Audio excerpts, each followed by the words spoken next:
नारायण राणे ज्येष्ठ नेते आहेत, महाराष्ट्राचे माजी मुख्यमंत्री राहिलेले आहेत. त्यांच्याबद्दल अशी भाषा वापरताना तुम्हाला थोडी लाज वाटत नाही? नारायणजी राणे यांनी कर्तृत्व केलं, त्यावेळेला शिवसेना उभी राहिली. तुमचं अस्तित्व नारायणजी राणे यांच्यामुळे आहे. आणि तुम्ही काय गप्पा मारतायत? तुम्ही म्हणतायत की 2029 मध्ये कोकणात भाजप संपून जाईल. अहो, कोकणातील जनतेनं नाही तर संपूर्ण महाराष्ट्रातील जनतेनं 2024च्या विधानसभा निवडणुकीत तुम्हाला शिमगा करायला भाग पाडलं. तुम्हाला दोन्ही हाताने बोंबा माराव्या लागल्यात. कोकणातील जनतेनं तुम्हाला घरी बसवलं, महाराष्ट्रातील जनतेनं तुम्हाला घरी बसवलं. त्यामुळे तुम्ही नारायण राणेंबद्दल किंवा देवेंद्रजी फडणवीस यांच्याबद्दल बोलताना 10 वेळा विचार करा. येणाऱ्या मुंबई महापालिका निवडणुकीत देखील तुमची अशीच बडबड सुरू राहिली तर तुमच्या तोंडाला बूस लावून महापालिकेत मुंबईतला मराठी माणूस तुम्हाला घरी बसवेल, हे संजय राऊत यांनी ध्यानात ठेवावं. उभाटा गटाच्या 52 पत्त्यामध्ये सर्वच्या सर्व जोकर आहेत. त्यामुळे संजय राऊत यांनी महाजोकराची भाषा करू नये. राऊतांना एक आठवण करून द्यायची. तुमचे मालक उद्धव ठाकरे विधानसभेच्या निवडणुकीत म्हणाले होते, एक तर तू राहशील किंवा मी राहील.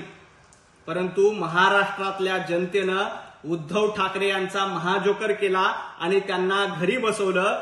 देवेंद्रजी फडणवीस जनतेच्या आशीर्वादाने पुन्हा एकदा मुख्यमंत्री झाले. त्यामुळे माकडछाप संजय राऊत यांनी ही गोष्ट कायमची ध्यानात ठेवावी. देवेंद्रजी फडणवीस हे विकासाचे थर लावत आहेत, भ्रष्टाचाराची हंडी फोडत आहेत. त्यामुळे तुम्हाला त्याची झळ बसते.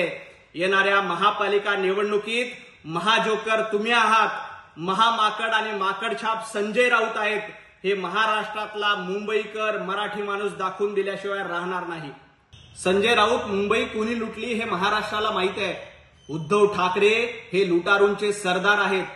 मुंबईमध्ये कोविडच्या काळात तुम्ही कशा पद्धतीने घोटाळे केले, मृतांच्या टाळीवरचं लोणी खाण्याचं काम तुम्ही केलं.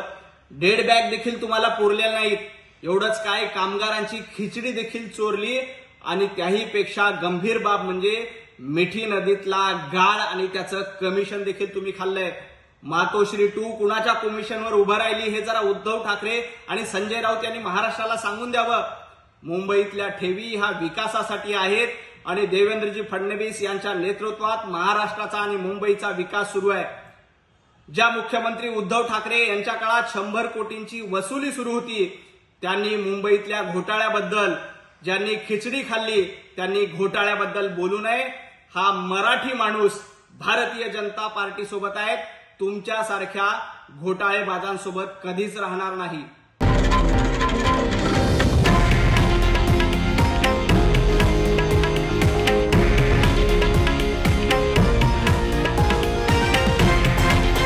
हे आहे देशातील नंबर 1 न्यूज नेटवर्क आणि आपण पाहत आहात TV9 मराठी, एकमेव.